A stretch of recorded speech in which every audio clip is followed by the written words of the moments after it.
রাস্তা তো খুব ফাঁকা দেখছি। দুজন তো একলা একলা যেতে হবে দুদিকে। আহ, তার চেয়ে চল আমার সঙ্গে, ওখানে রাত কাটিয়ে সকালবেলায় গোয়া বাগানে ফিরবি।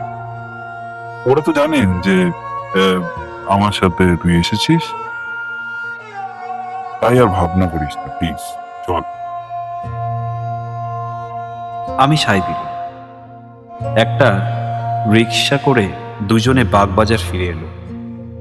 বিমলেন্দুর বাসার ওপরে 3টি ঘর ও একফালি বারান্দা। একটি ঘর মায়ের, একটি ঘর বিমলেন্দুর বসবার, আর একটি ঘর তার শোবার। বিমলেন্দু এসেই বললে, একটু চা খাওয়া যাক নাকি?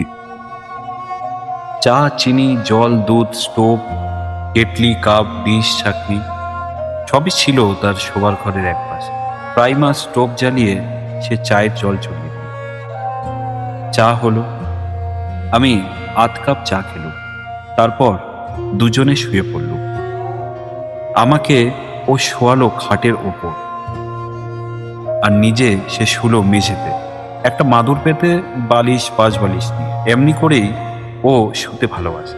শুয়ে শুয়ে কিছু কথাবার্তা হতে হতে বিমলেন্দু পড়ল ঘুমিয়ে, আর আমার চোখে ঘুম আসে না।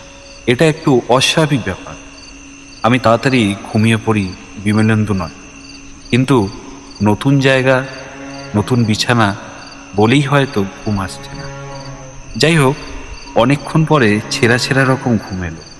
কিন্তু হঠাৎই কিছু শব্দ শুনে তড়াক করে ছেঁড়া ঘুমের স্বপ্নতত্ত্ব ছিঁড়ে গেল।